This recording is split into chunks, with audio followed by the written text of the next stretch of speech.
Bonsoir à tous, nous sommes ravis de vous retrouver pour notre deuxième saison des Mardis de la Santé proposée par Clinique Médico-Sport en partenariat avec l'UNIM. Alors celle-ci s'inscrit dans la continuité de la saison 1, toujours dans l'objectif de mettre en avant des phénomènes de marché qui bousculent la profession et tirent les kinés vers le haut. Notre volonté étant de les accompagner à mieux décrypter les enjeux pour mieux se positionner et saisir les opportunités.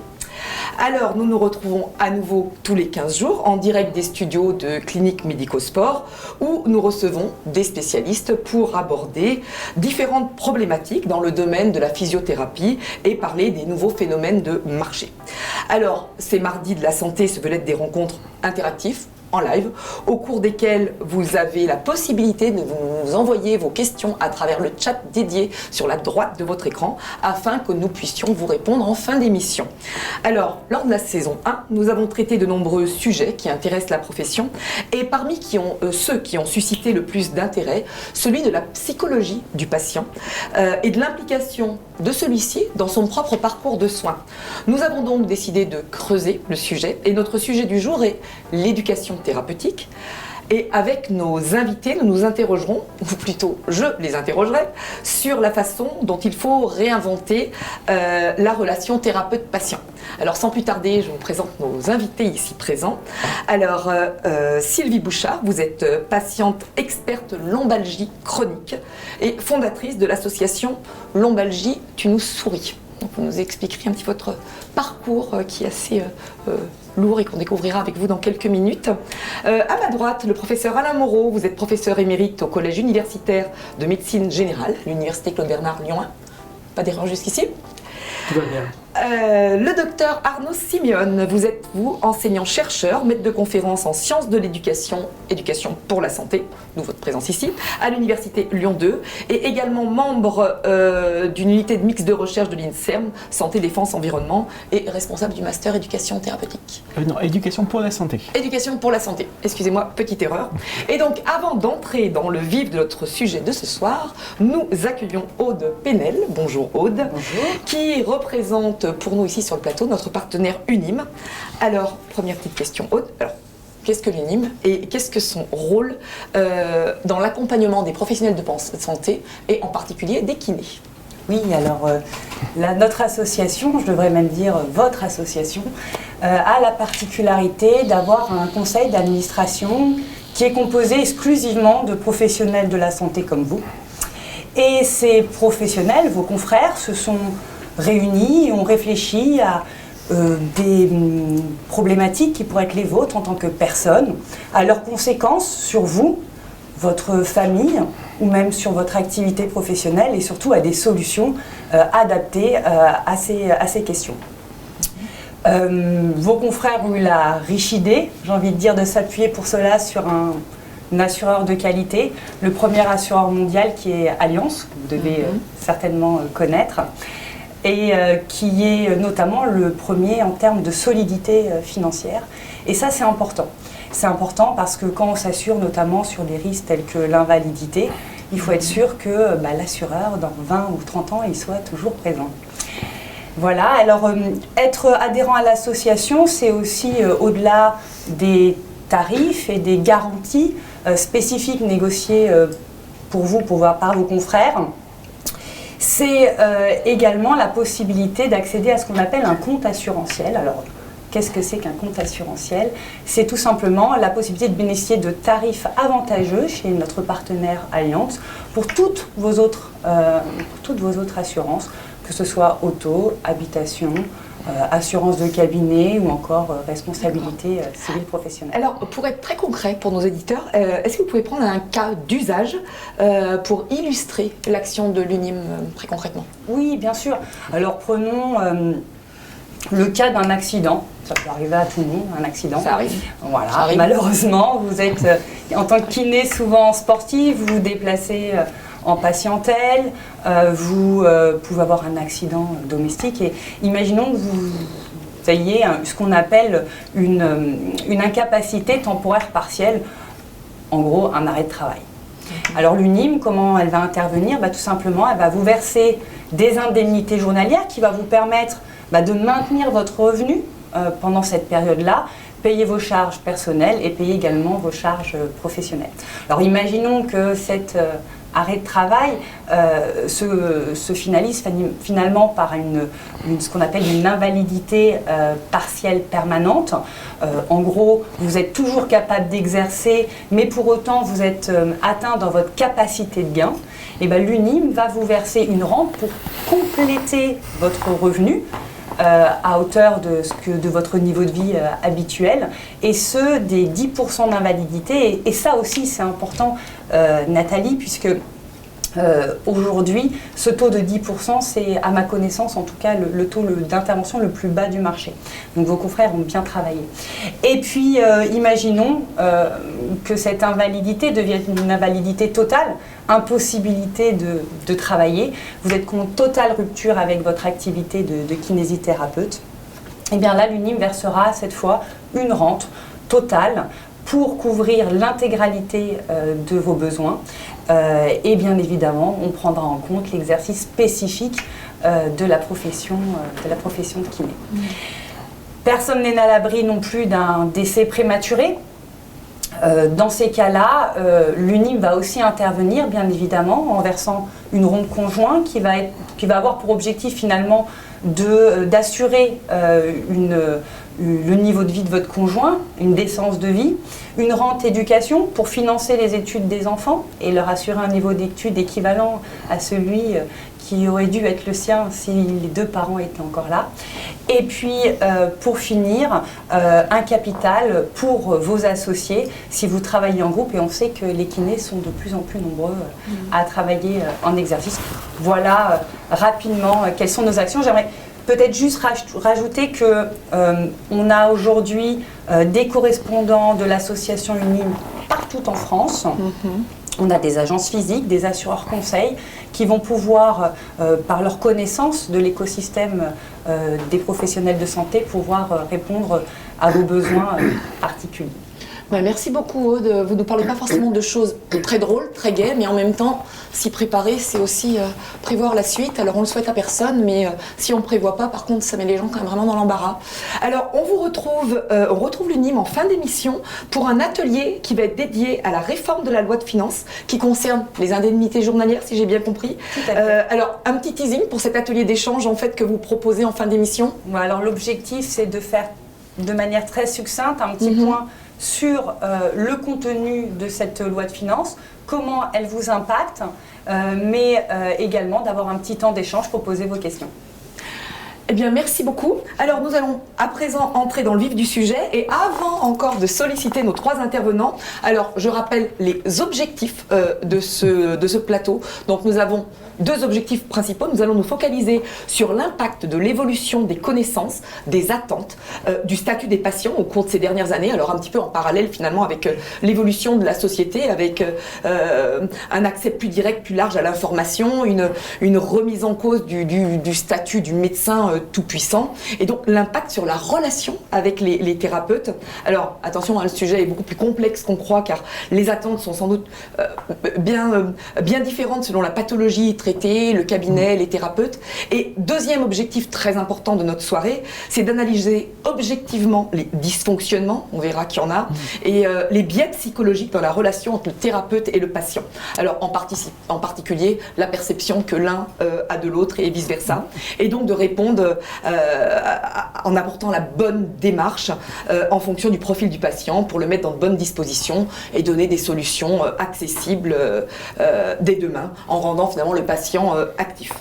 Donc voilà, n'hésitez pas tout au cours de l'émission à poser vos questions à travers le chat, et donc je m'adresse à vous, docteur Arnaud Siméon, pour commencer donc cet échange en vous posant une première question. Quelle évolution avez-vous vu apparaître ces 20 dernières années quant aux attentes des patients, et ces évolutions justement ne sont-elles pas à mettre en relation avec l'évolution de la société? Alors bon, si on parle d'évolution, ça se situe probablement beaucoup plus en amont que les 20 dernières années. Depuis au moins la fin du XVIIIe siècle, on a eu des événements qu'on pourrait qualifier de socio-historiques ou sanitaires qui ont amené d'une part l'émergence de ce qu'on peut appeler l'individu, au moins dans les pays occidentaux, un individu avec des croyances qui lui sont propres, des capacités de décision, qui se ravit notamment par exemple dans nos pays par l'émergence, puis ensuite le développement de plus en plus important de ce qu'on appelle la philosophie libérale, donc un individu qui se considère comme au centre, on pourrait dire, de la société auquel il appartient. Et puis d'autre part aussi des événements sanitaires peut-être plus récents comme la pandémie de sida qui ont pu mettre en lumière finalement que les soignants n'étaient peut-être pas aussi tout puissants que ça et que les patients avec leurs caractéristiques, leurs préoccupations avaient aussi des choses à apporter. Donc on a depuis au moins je dirais maintenant une bonne trentaine d'années, ces deux aspects qui montent en puissance, qui se sont traduits en France notamment par les lois de 2002 et l'émergence de notions comme celle de démocratie sanitaire, de droit des usagers, de décision médicale partagée. Ce qui fait que actuellement, effectivement, on se retrouve avec des patients qui ont pleinement conscients de leurs droits, notamment le droit à être informé, à être consulté, et qui sont très réticents à accepter des décisions qui pourraient les concerner et qui pourraient tomber comme ça sans accompagnement. Donc ces changements ne sont pas uniquement des changements qui concernent, on pourrait dire, le thérapeute et le patient dans une relation singulière dans le cabinet.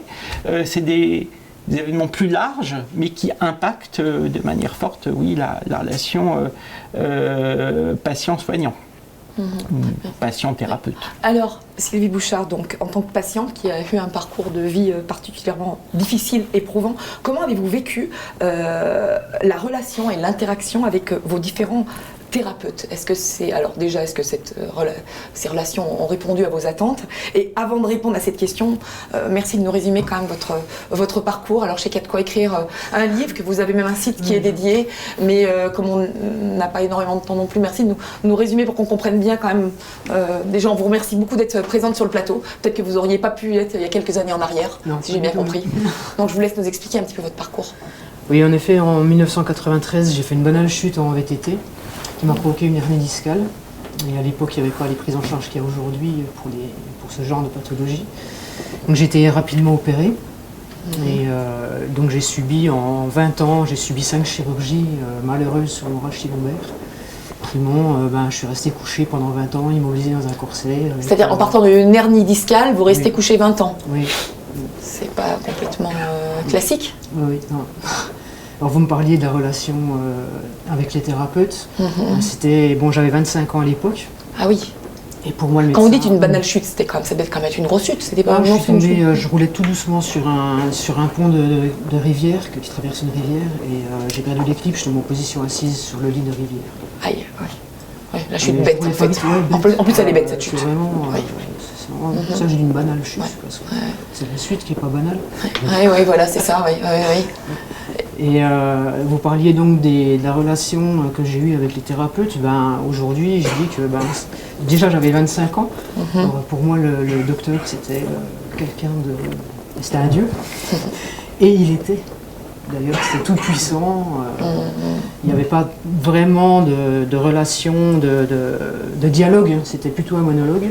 Et puis on était vraiment dans la prescription, quoi. Le médecin prescrit de l'imagerie, prescrit des médicaments, et puis le patient devait le savoir descendant, quoi. Exactement.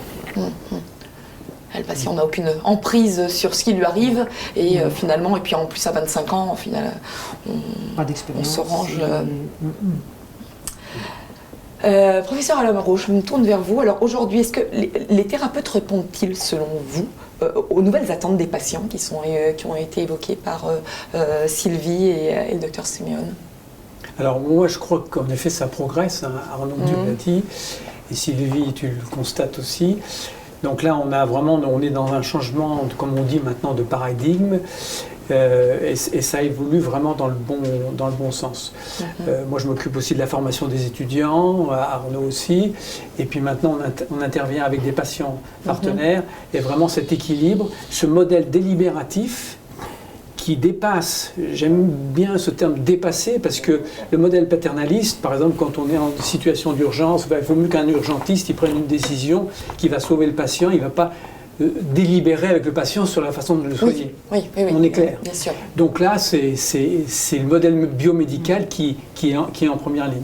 Mais pour une maladie chronique ou pour des problèmes qui font intervenir la réaction du patient, l'expérience vécue du patient dans sa maladie, qui vit au jour le jour sa maladie pendant des heures et des heures, des jours et des jours, des années et des années, eh bien, le patient, il est en première ligne. Il est vraiment un interlocuteur essentiel pour le professionnel. Donc il faut que le professionnel, qu'il soit kiné, médecin, infirmière, comprenne que cette intervention du patient, c'est un plus pour le professionnel et bien sûr un plus pour le patient. Alors le kiné, lui, il est déjà quand même naturellement plus en proximité peut-être avec le patient, parce qu'il arrive déjà quand on est dans la récupération, alors que le médecin, c'est diagnostic, application, et on dicte ce qu'il faut faire. Oui, chacun un peu a son rôle, mais tout est complémentaire. Le kiné est dans la thérapeutique, mais ce n'est pas qu'une thérapeutique manuelle, c'est aussi une thérapeutique relationnelle, délibérative avec le patient. Les kinés, mon fils est kiné, et je sais bien qu'on discute beaucoup dans un cabinet de kiné. Et donc, c'est comment optimiser un peu cette discussion, cet entretien à l'intérieur d'un cabinet de kiné, qu'on peut potentialiser la thérapie manuelle que propose la kinésithérapie. Et là, je crois qu'il y a une ouverture importante à faire. Alors, ce qu'on peut dire, c'est que le consommateur, il est de plus en plus exigeant parce qu'il est aussi de plus en plus informé. Le patient, lui, il a besoin de comprendre, de savoir quelle techno on utilise pour lui, d'être acteur. Et en même temps, l'interaction professionnelle de santé, médecin kiné, patient, doit aussi trouver son juste équilibre. C'est-à-dire qu'il ne faut pas non plus renverser. On a aussi certains patients qui veulent dicter au thérapeute.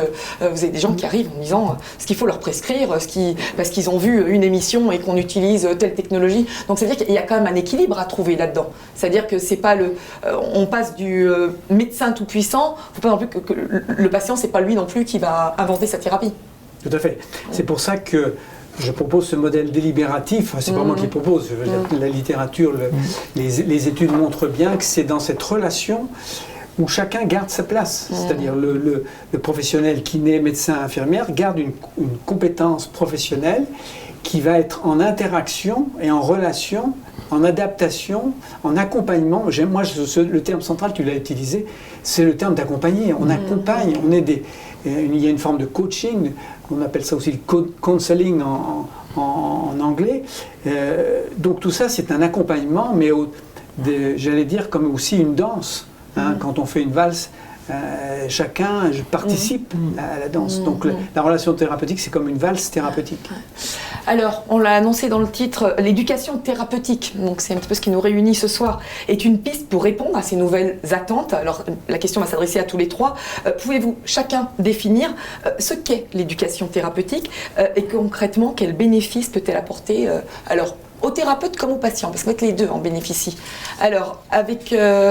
je commence avec vous, le docteur Siméon. Il y a beaucoup de définitions de l'éducation thérapeutique qui existent, donc c'est compliqué de donner quelque chose de scientifique. C'est juste pour qu'on parle bien tous de la même chose, en fait.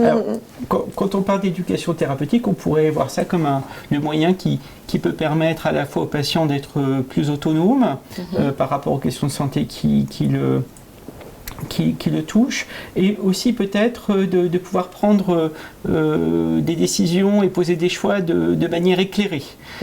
L'éducation thérapeutique n'est pas forcément quelque chose qui va être dans l'injonction, c'est-à-dire que le but n'est pas in fine toujours de faire en sorte que le patient puisse adopter une décision ou un protocole qui a été préformaté, mais c'est beaucoup plus de lui permettre finalement d'accepter ce qu'il veut bien accepter, mais de manière consciente, éclairée, et que finalement les choix qu'il pose soient de vrais choix.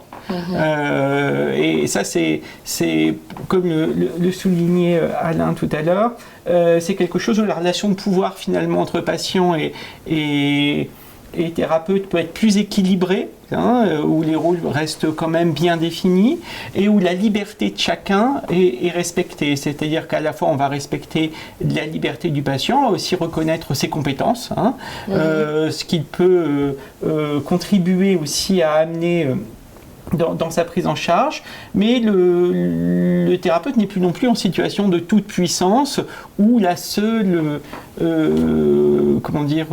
la seule possibilité de réussite de la prise en charge reposerait sur ses seules épaules, pour le dire autrement. Donc on est dans quelque chose, comme le soulignait Alain, de plus équilibré, où finalement chacun a un rôle, le rôle essentiel du thérapeute étant d'apporter cette aide à la décision, cet accompagnement dans les choix qui sont posés, et puis ce qui n'est pas forcément simple, c'est de le dire, et la fonction du patient étant, lui, de prendre ses décisions en ayant conscience à la fois, c'est peut-être lui qui a le plus conscience de ça d'ailleurs, de l'impact que ça peut avoir sur son environnement de vie, sur son parcours de vie, sur finalement les coûts et bénéfices qu'il pourra avoir à subir ou à bénéficier.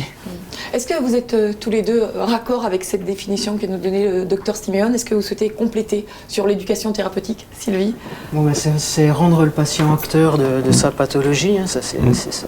C'est lui apporter des connaissances sur sa pathologie et puis lui permettre d'avoir les compétences d'adaptation et d'auto-soin pour qu'il puisse gérer au quotidien ça ou ses pathologies, parce que bien souvent on n'en a pas qu'une à gérer. Alors avant de passer au rôle du patient expert, est-ce que vous souhaitez compléter sur l'éducation thérapeutique ou tout a été dit? C'est vrai que éducation, au début, ça me choquait un peu ce terme. Oui, éducation, on retourne à l'école. Ou alors le modèle parental, c'était pas forcément une rupture avec le paternalisme. Mais quand on voit l'étymologie du terme, ex ducere, c'est un terme latin, c'est conduire hors d'eux, c'est-à-dire c'est quelque part l'accompagnement pour que le patient sorte un peu de lui-même, de sa situation présente où il est enfermé, donc avec l'aide de quelqu'un qui va lui permettre de sortir de sa situation et d'avoir un pouvoir d'agir. Moi j'aime bien aussi ce terme-là, offrir la possibilité au patient de pouvoir agir sur son problème de santé pour qu'il s'améliore et qu'il améliore sa qualité de vie. Et tout en étant, comme tu le soulignais, pas dans une espèce de pression, d'optimisation, d'autonomisation, une vision un peu idéaliste du patient.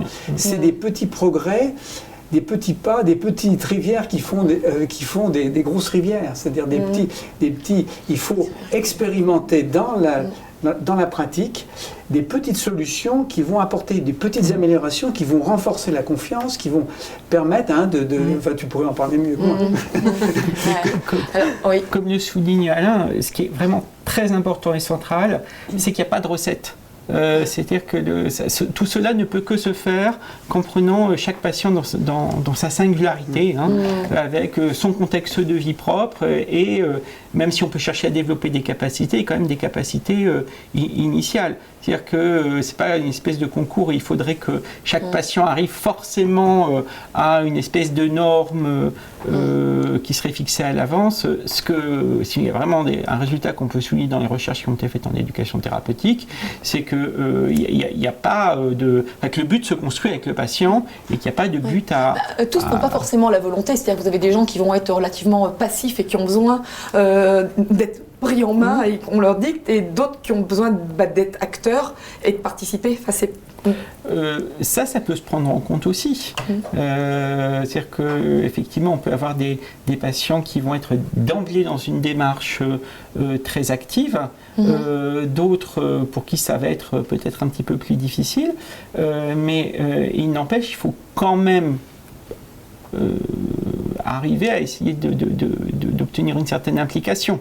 De toute façon, tous les résultats de recherche le montrent, et d'études cliniques, plus on a une implication forte des patients, plus on obtient des résultats positifs en termes cliniques.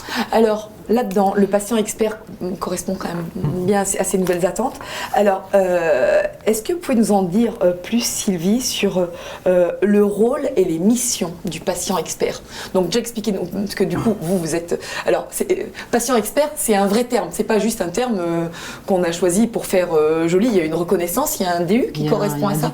Donc, expliquez-nous un petit peu comme ça, on s'auto-proclame pas. autoproclame pas, oui c'est correct. Patient expert, Non, on l'obtient. On l'obtient. Donc, Oui. moi, j'ai un diplôme universitaire d'éducation thérapeutique du patient. Oui. Que vous avez été amené, parce que vous avez dit que vous êtes resté 20 ans couché, donc ça veut dire que vous l'avez passé dans quel pendant, J'ai eu après une période transitoire de 3 ans de rééducation au travers de la douleur où j'en ai vraiment bien bavé. Là, j'ai récupéré des capacités fonctionnelles qui m'ont permis de reprendre donc, mes études pour passer ce diplôme universitaire que j'ai passé à Paris. Ouais. Et dès que j'ai eu mon diplôme, j'ai commencé donc, à intégrer une équipe pluridisciplinaire au centre médico-chirurgical des Massus à Lyon 5. D'accord. Mais du coup, pour aller passer ce diplôme, qu'est-ce qui vous... ça s'est pas fait en un jour, vous avez eu le temps de réfléchir pendant que vous étiez couché, mais comment vous avez eu cette envie et comment voilà, c'est quoi là? C'est le médecin qui me suivait, médecine physique et réadaptation au centre médico-chirurgical des Massus, qui devant mon parcours m'a demandé de devenir patient expert dans ce service. D'accord. Et là, il a fallu que je me forme, je ne pouvais pas devenir patient expert par mon parcours. Alors, ces missions patient expert, quelles sont-elles? Alors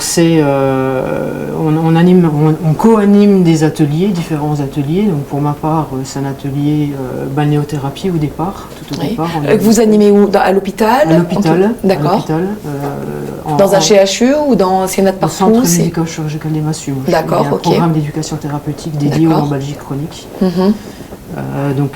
J'interviens donc en balnéo, je suis avec eux dans l'eau, je partage vraiment mon expérience de renforcement musculaire, je vois ce que j'ai acquis, etc. Et je co-anime d'autres ateliers, donc moi et mes objectifs, on leur demande de se fixer des objectifs dans le programme d'éducation thérapeutique. D'accord. Et moi et mes émotions avec le psychologue.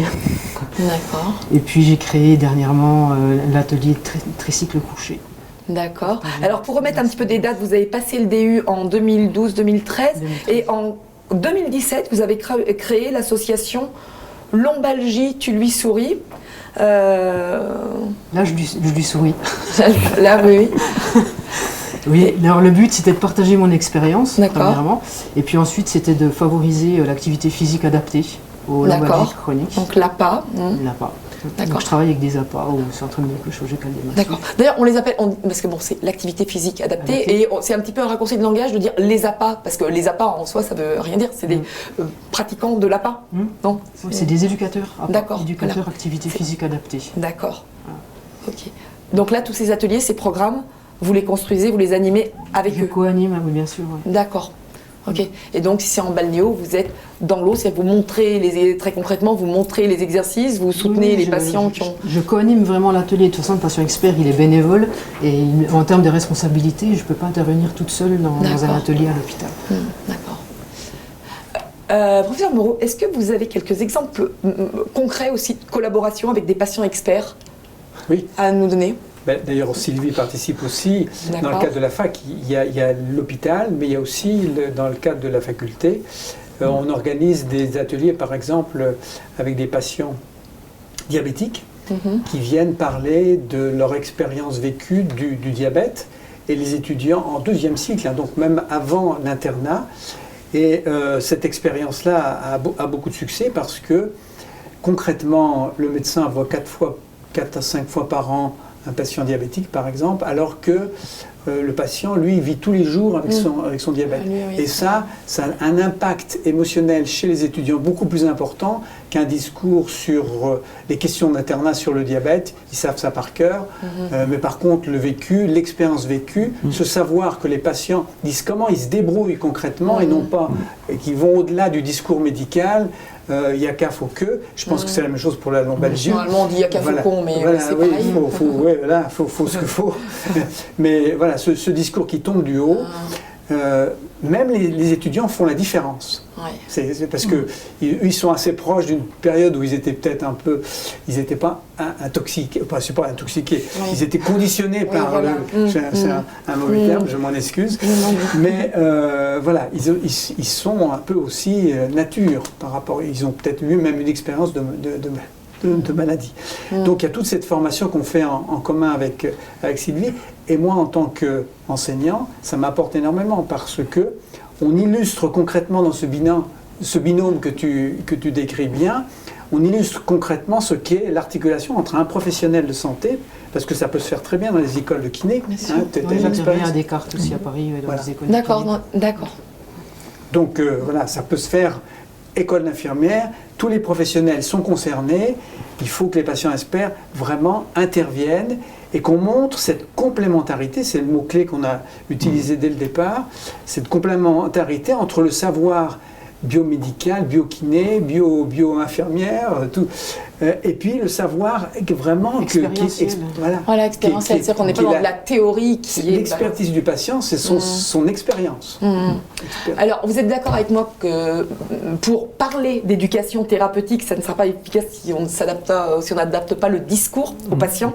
Alors, est-ce qu'on peut identifier plusieurs, je mets des guillemets, plusieurs profils psychologiques différents je sais que vous n'aimez pas bien classer les patients en types, et pour autant... le contexte familial, social, votre environnement impacte beaucoup. Alors, je vous laisse répondre. Ça me plaît pas, là, c'est important ce que vous voulez dire, parce qu'en fait, il faut faire attention de ne pas trop psychologiser. C'est vrai que dans les années 80-90, on avait cette idée qu'il y avait des profils psychologiques de patients, et que donc il y avait des types A, types B, enfin des voilà. Bon. On en est quand même bien revenu, surtout parce qu'on a réalisé que ça ne fonctionnait pas très bien en termes d'impact sur les pratiques, quoi.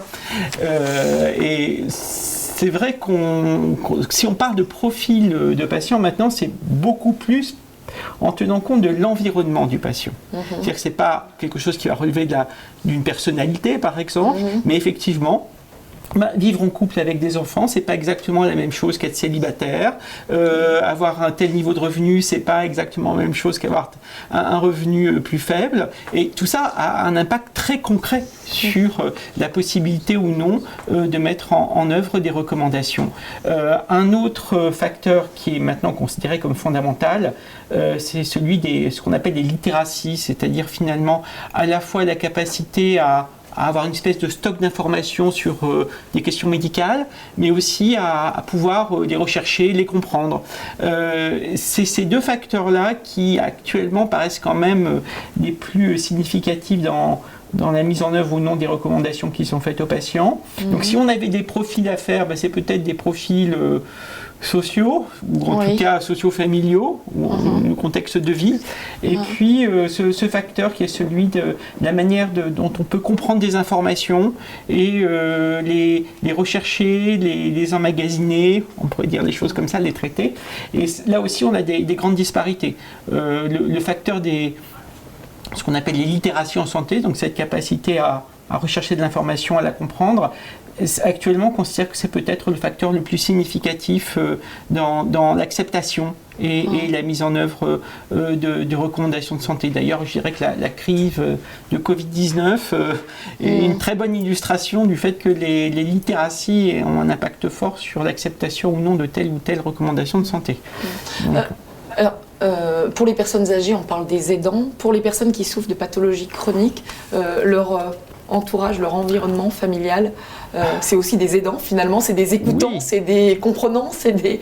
Oui, ça peut être des facilitateurs de manière forte. Ça, effectivement, quand on a par exemple un conjoint qui est à fond derrière vous, qui est prêt à accepter le fait que vous ayez par exemple un régime alimentaire particulier, que vous soyez contraint de faire une activité physique adaptée plusieurs fois par semaine, qui accepte de prendre en charge des choses de la vie quotidienne pour pouvoir vous permettre de le faire, c'est sûr que c'est une aide. Par contre, si vous avez un conjoint qui va freiner des cas de fer, vous dévaloriser psychologiquement ou atteindre à votre estime de vous-même, c'est sûr que ça ne va pas être une aide.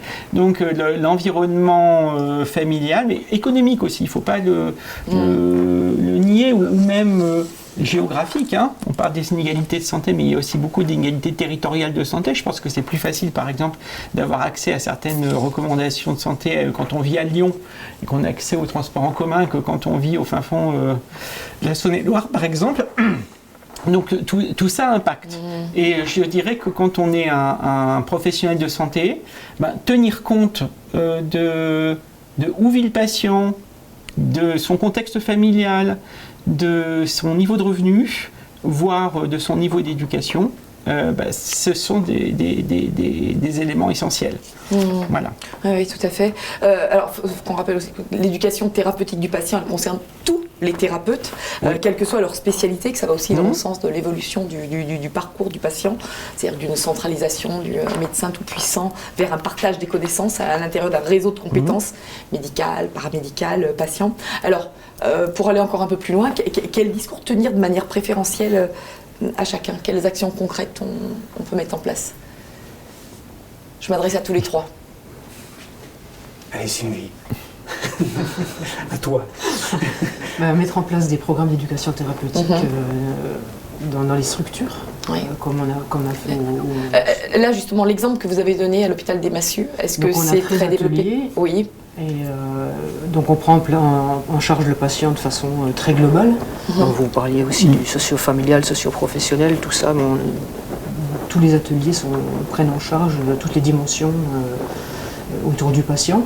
Donc on a moi et mon dos, moi et ma douleur, moi et mes émotions, moi et mon travail, les traitements médicamenteux, les traitements non médicamenteux, la balnéo-patient expert, voilà, les activités de la vie quotidienne, les activités physiques. Voilà. Donc le patient, il sort du programme, il a toutes les compétences, toutes les connaissances et les compétences pour pouvoir gérer sa lombalgie chronique au quotidien. Et ces ateliers qui sont proposés au Massues, c'est quelque chose qui est répandu dans les hôpitaux? C'est un cas d'école, ça se développe, c'est quel regard macro? C'est partir de l'idée, et c'est là où il faut ajuster aussi. Donc, ça se passe à l'hôpital, il y a des ateliers, bon, il y a peut-être les patients choisissent peut-être en fonction de leur problématique. Je pense que ce qui me semble important en cabinet privé, qu'on soit kiné, infirmière ou médecin généraliste, c'est de s'intéresser à quelle est finalement sur chaque situation, quelle est la perspective du patient. Et j'avais utilisé l'acronyme, je propose aux étudiants de se remémorer un peu, d'avoir un fil directeur sur la perspective vraie du patient. Et la perspective vraie, c'est son expérience vécue. Il faut qu'il arrive à parler. Plutôt qu'un discours, moi je n'aime pas trop le terme de discours, c'est comprendre quelle est la situation pour prolonger ce que tu dis, en plus du contexte socio-professionnel, mais finalement, c'est quoi le vrai? C'est l'expérience vécue, ses représentations, comment il croit son mal de dos, comment il se l'imagine, comment il va en parler. Hein, j'en ai plein le dos, on utilise des expressions comme ça qui ont du sens. Il faut que le patient puisse l'exprimer. Je pense que les kinés, c'est le fardeau. Hein, le fardeau, on peut en discuter une heure. Le dos, il y a énormément d'expressions qui expriment ce qu'on ressent, le ressenti, les émotions. Le A, c'est qu'est-ce qu'on attend du médecin, en essayant de ne pas trop croire que le médecin c'est le Dieu et que la médecine va être le Dieu. Je crois que tu as dû faire le deuil du Dieu. C'est l'essentiel, puisque tu disais que par rapport à ça, le I, c'est ce qui est important, ce qui a du sens dans notre vie. Qu'est-ce qui s'est basculé quand on a eu un accident et qu'on a eu mal de dos, hein, c'est vraiment. Et puis le E, c'est justement l'état d'esprit qu'on a. C'est vrai que quand on est quelqu'un qui a un caractère un peu négatif, pas combatif, c'est différent de quelqu'un qui au contraire va dire eh ben moi je vais contre l'adversité, je vais agir. Donc il faut vraiment explorer, comprendre, écouter. Et l'écoute, quand le patient parle, eh ben il s'affirme en tant que personne. Ça donne de la confiance, et la confiance, hein, c'est l'ingrédient essentiel de la thérapeutique. Sinon, tu n'avances pas. Voilà. Oui, parce que... Puis, très souvent aussi, le patient peut avoir la solution. Ça, il faut aussi avoir ça en tête. Hein. Je crois que quand on rentre dans un processus d'éducation thérapeutique, quand on est soignant ou thérapeute, il faut faire un petit peu le deuil de la solution optimale. Hein, le truc parfait où on adopterait vraiment les recommandations biomédicales de manière excellente. Je dirais que la meilleure solution, c'est quand même la solution applicable. C'est-à-dire, on va être dans probablement quelque chose qui ne sera pas optimal, mais plutôt satisfaisant. Mais au moins, ça va correspondre au patient et à son cadre de vie, à ce qu'il est capable de faire et de mettre en place. Parce que bon, des solutions optimales, on peut en avoir beaucoup, mais si derrière ça ne suit pas, ça ne sert pas à grand-chose. Oui. Et adapté aussi au mode de vie du patient. Tout à fait.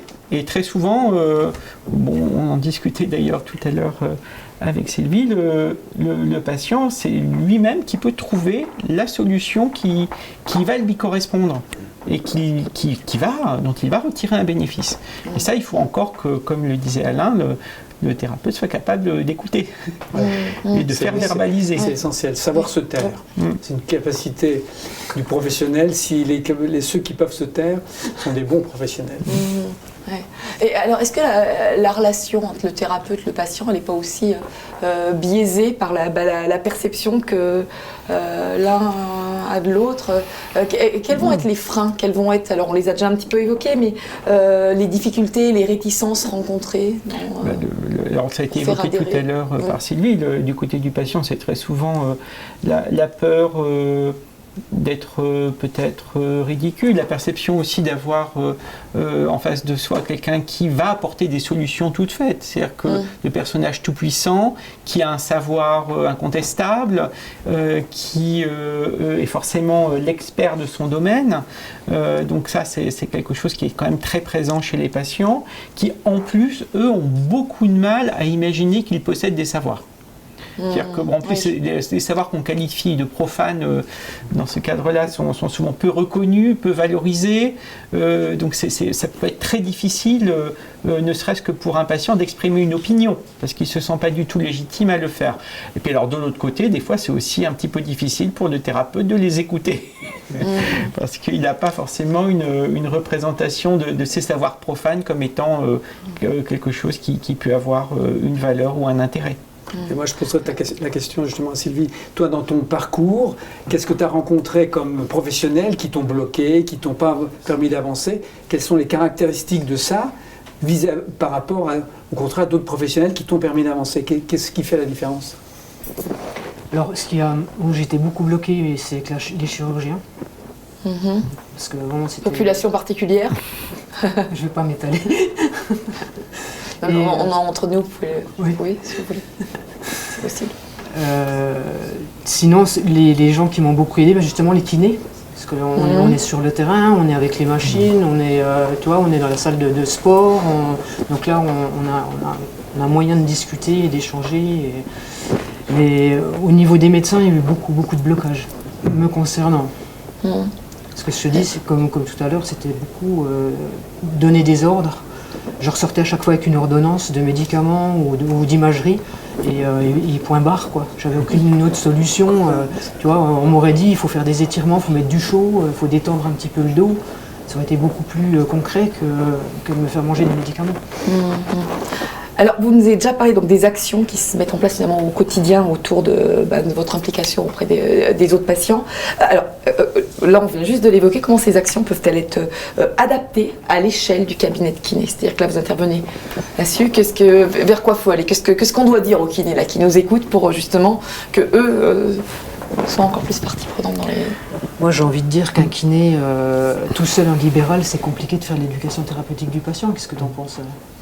Il faut travailler en équipe pluridisciplinaire. Oui. Moi, je travaille je travaillais parce que je suis maintenant en retraite, dans une maison de santé pluriprofessionnelle, et je pense que là, il faut articuler, potentialiser les actions des uns et des autres. Un kiné, nous, on avait une infirmière, par exemple, à Zalé, qui faisait de l'éducation thérapeutique pour le diabète, donc les infirmières peuvent être en première ligne. Et puis, elle pouvait utiliser, le kiné pouvait demander à certains patients d'aller voir. Oui, c'est ça, il faut travailler en équipe. Et chacun peut faire. Mais je crois que le kiné, comme tout professionnel, s'il est un petit peu à l'écoute, peut déjà nouer une relation. Et il y a beaucoup de patients qui me disaient, moi, mon kiné, celui-là, il me dit jamais rien, il me fait pédaler dans un coin, je caricature, faut pas à peine. Et puis d'autres au contraire qui mettaient la main à la pâte, je vais dire, aussi bien d'un point de vue manuel, mais aussi de relation, d'alliance thérapeutique avec le... Et là, ça marche. Par contre, il faut du temps. Voilà. Il ne faut pas consacrer 10 minutes, un quart d'heure par rendez-vous. Ça, c'est peut-être d'ailleurs la principale difficulté, le temps. Le C'est temps, ce que oui. soulignent Oui, les temps, les thérapeutes. La plus grande difficulté pour eux, c'est le temps. Ils ont une espèce de budget temps dans leur représentation. Mais on peut le compenser le temps en médecine générale ou chez le kiné par la durée. Parce que les temps qui se répètent, le kiné, quand il y a 15 séances, on a du temps aussi pour trouver un petit moment de discuter. D'ailleurs, vous me tendez la perche parce que ce qui nous guette, c'est aussi le temps. Donc, j'avais une autre question à vous poser, c'était quelle est la place de l'éducation thérapeutique dans la formation initiale et continue des médecins et aussi des kinés? On lui fait une petite place? On découvre ça sur le tas plus tard? Très rapidement, ça devient presque incontournable. Il y a une volonté même politique de l'université d'introduire le patient comme enseignant. Avec Sylvie, on participe à des groupes sur l'annonce, par exemple, d'une mauvaise nouvelle. Avant, ça se faisait en cours magistral. Comment il y a qu'à Faucon, peut-être. Et puis maintenant, c'est un binôme où chacun dit comment moi j'accepte l'annonce et puis comment moi je la fournis. Donc, atelier d'annonce. On organise aussi avec les patients diabétiques, je l'ai dit, des ateliers en binôme, là encore, comment je vis le diabète et comment le médecin articule son éducation avec le patient. Voilà. Et il y a des ateliers en cancérologie. Maintenant, ça devient plus qu'émergent. Alors, le temps, on en parlait, passe toujours trop vite, on est tous d'accord. Est-ce qu'on peut faire un petit tour de table de conclusion avec chacun d'entre vous? Je sais que c'est frustrant parce qu'on aura encore plein de choses à dire. Qu'est-ce que vous avez envie qu'on retienne de ces échanges? Je vais rebondir sur ce que disait Alain tout à l'heure et sur ce que disait Sylvie. Même si c'est vrai qu'on peut avoir des dispositifs parfois complexes d'éducation thérapeutique, mais juste dans la relation patient-soignant, des fois l'écoute, le fait d'écouter le patient, ça peut permettre de trouver des petites solutions à des problèmes très concrets. Sylvie évoquait par exemple tout à l'heure qu'on ne lui avait pas forcément proposé de mettre un point chaud sur ses douleurs pour les décontracter, alors que ça c'est un savoir que peut connaître un kiné, l'utilisation de la chaleur, et dialoguer avec le patient, ça peut lui permettre de trouver une solution que le patient pourra appliquer dans sa vie quotidienne et qui le soulagera. Donc il n'y a pas forcément besoin d'immenses dispositifs. Quelquefois, juste aider le patient à trouver une solution adaptée à son quotidien, c'est déjà beaucoup. Merci docteur Arnaud Siméon. Sylvie, votre petit mot de conclusion, votre message? Développer l'éducation thérapeutique en libéral. Parce que ça n'existe pas beaucoup actuellement. Voilà, c'est tout ce que je peux dire. Eh bien, il y a du chemin, mais on est sur la bonne voie, c'est votre conclusion? Oui, moi je suis fondamentalement optimiste et je pense que si on peut articuler ce couple patient-expert dans l'enseignement, dans la pratique hospitalière, dans la pratique libérale, je crois qu'on va faire un pas de géant. Et c'est surtout comprendre en tant que professionnel que c'est une chance parce que le patient ouvre sur un diagnostic de situation, ouvre sur des perspectives, et puis on peut s'appuyer sur lui, on le responsabilise, donc c'est vraiment essentiel, c'est un appui, c'est un auxiliaire essentiel sur le plan même thérapeutique. Alors, merci beaucoup à tous les trois pour votre participation. Alors, on a pu voir au cours de cette table ronde qu'il fallait absolument créer un territoire relationnel, un nouveau territoire relationnel, et aussi transformer les relations thérapeute-patient. L'aboutissement de la rééducation doit être un résultat collectif qui intègre de manière directe et active le patient. Celui-ci doit être informé, valider les choix qu'on lui propose, en sachant que ce résultat se situe bien au-delà de la prise en charge. Et donc, le kiné a toute sa place dans ce collectif, on vient de le voir, à l'interface entre les patients avec lesquels il est en grande proximité, il les touche, il discute, et tout le réseau de spécialistes, thérapeutes qui interviennent dans le parcours patient, donc du chirurgien à l'éducateur sportif, en passant par l'ergonome et le podologue. Alors il me reste à présent à tous vous remercier. Alors, les intervenants, l'équipe de Clinique Médico-Sport et notre partenaire Unim. Donc cette soirée visait à décrypter avec l'ensemble de nos invités l'éducation thérapeutique. Notre prochain mardi de la santé du 5 octobre sera, vous avez dit, thérapeute entrepreneur. Donc n'hésitez pas aussi à nous rejoindre. Mais la soirée n'est pas terminée et vous pouvez à présent rejoindre l'atelier d'échange que vous proposent les équipes de l'UNIM.